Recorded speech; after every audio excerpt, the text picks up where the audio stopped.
Hello guys, and welcome back to my channel, a channel which talks about everyday finances for everyday people. If you're new around here, my name is Cheryl and I share my financial journey online, but then also I share budgeting and savings tips as well. So if that sounds good to you, don't forget to like and subscribe. Earlier last year, I was stressed. My car had broken down, I was about to get married, and I was literally doing the school run and running to school every day, and it was all because I wasn't managing my finances properly.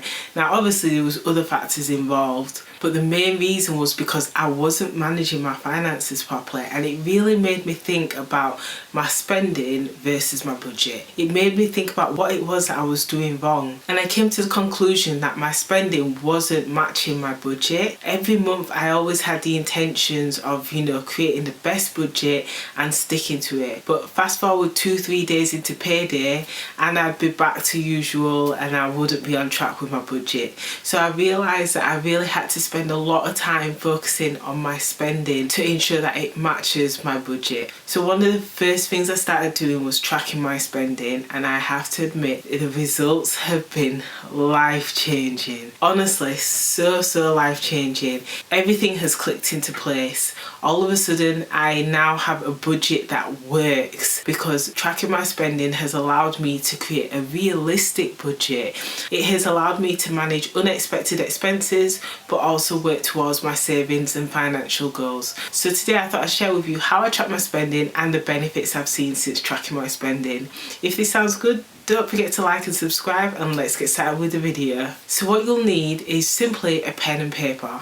That's all you'll need. I like to use my budget planner, a pen, and then some highlighters just to make the page pretty, but that's just personal preferences. So if you used to track your spending, one of the first things I would recommend doing is deciding a time of the day where you will commit to spending just 2 minutes to track your spending for the previous day. Now for me, I love to track my spending first thing on the morning because I get out of the way with, and it also gets my head set and focused on my budget and my finances for the rest of the day. It gives me a clear goal and it reminds me of where exactly I'm at. So for you, you may like to do it on a lunch break, maybe first thing in the morning as well, or maybe the last thing at night. But once you've decided that set time, the next thing to do is just grab a pen and paper and get going. Just start straight away. So here's how I'll track my spending. Now you can keep it very simple and just list the item and the amount and then just look at it over time. However, I like to add a bit more detail to it so that it can help me create a budget at a later stage. Today is Saturday and I'm going to track my spending for yesterday. Yesterday was a pretty quiet day. All I did was nip to Asda and that was it. Spent roughly about £15. So what I'll do is I'll head to my budget planner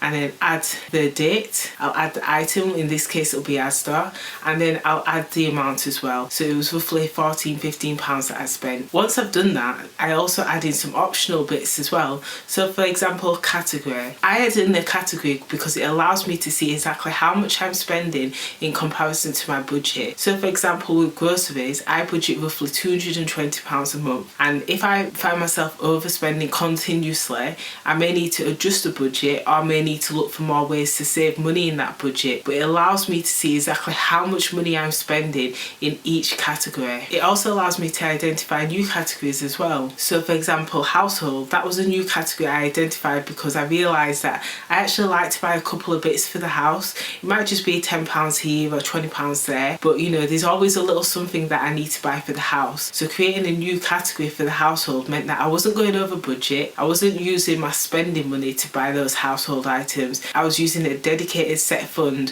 where I know that every month I've got £20 or so to spend in the house. So after each transaction I add in a balance and it lets me see exactly how much money I've got left for each of those spending pots. So for example, with the groceries, I bought these groceries now and I'm actually in minus at the minute because I've spent quite a lot this month. So it reminds me that between now and payday I need to ensure that I try not to spend too much money when it comes to groceries, because obviously I'm overspent with groceries and I'm having to find the money elsewhere in other parts of my budget. But it allows me to see how much money I've got left, and it's especially useful at the beginning of the month when you may find yourself overspending and you realise, wow, I've got £20-30 left till the end of the month, I better slow down with my spending. It lets you see the impact of each transaction and see how much money you've got left. next, impulse. Now I also like to track whether each transaction is an impulse spend or not. It's completely optional, it doesn't have to be done, but the reason why I like to track it is because I know deep down I am an emotional spender. If I'm tired, I spend. If I'm lazy, I spend. If I'm sad, I spend. Like, it's completely down to my emotions. So every time I track my items, I question, was this an impulse spend or not? Did I actually need the item or did I just want it? And if I did just want it, why is that? Is it a common trend? So for example, when I first started tracking my spending, I kept noticing that I was constantly ticking impulse for any coffees. Like, I was always just grabbing a coffee. I didn't plan on grabbing a coffee, but I was always doing that. And as a result, I found myself spending a lot of money on coffees. I was spending maybe £20-30 a month on coffees. So it allowed me to think differently. It allowed me to consider other options and go, okay, I love coffees, but how much am I willing to spend on coffee each month? And so I decided to give myself a goal of having 4 coffees a month, or maybe have a goal of 1 coffee a month. And then that way I was able to control the coffee spend. It also allowed me to consider other options as well. Bringing a flask from home would mean that I would be able to carry a coffee around and not spend money in the coffee shops. It starts giving you options and it starts making you think, well, how can I change things? Like, what can I do? If I keep buying coffees, what can I do to save a bit of money? Maybe I could buy coffees in a cheaper place, you know, instead of going to Starbucks, maybe I could go elsewhere. Or maybe I could make my own coffees at home and then bring them out with me. Or maybe I could set myself a goal and say, actually, I'm only going to buy 3 coffees this month and stick to that goal. But it gives you food for thought. And finally, another thing I track is unexpected. Now, unexpected is something where I noticed every time I was trying to stick to budget and I was doing really well, something would crop up. Like, I tried, you know, and it'd be so frustrating. But it gave me the understanding that, you know what, you're trying, but this expense has cropped up. Anything that's cropped up that I didn't plan for. So was it a car repair? Was it a school trip? I always like to place a tick because over time I'll be able to see roughly on average how much do I spend on unexpected events. If there's common expenses, then I can start creating categories for this. For example, I started to notice there was quite a few unexpected expenses when it came to my son and his school. There were trips that were short notice, or maybe he needed new PE items or a school jumper. After a while I noticed that I was always sort of going over budget because of those unexpected expenses. So I decided to create a small school budget fund to cover any unexpected expenses for the school, and now it totally works. Anytime there's a trip or an item that's gone missing,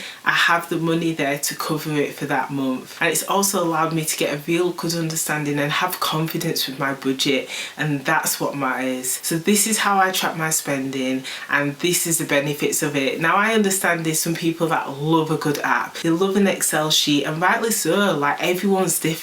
But if you find that you just want to try and get a hold of your finances, maybe try for 1 week, track your spending. Just grab a pen and paper and track your spending for 1 week. And what do you notice? Do you notice there's any common patterns? Do you notice there's any unexpected expenses that actually are expected, you just don't know when? Do you notice that you've got some weaknesses, like you always nip to the shop to grab a coffee? You know, like, it'll give you a really good insight. So I definitely recommend it. Thank you so much for watching, and don't forget to like and subscribe, and I will speak to you soon.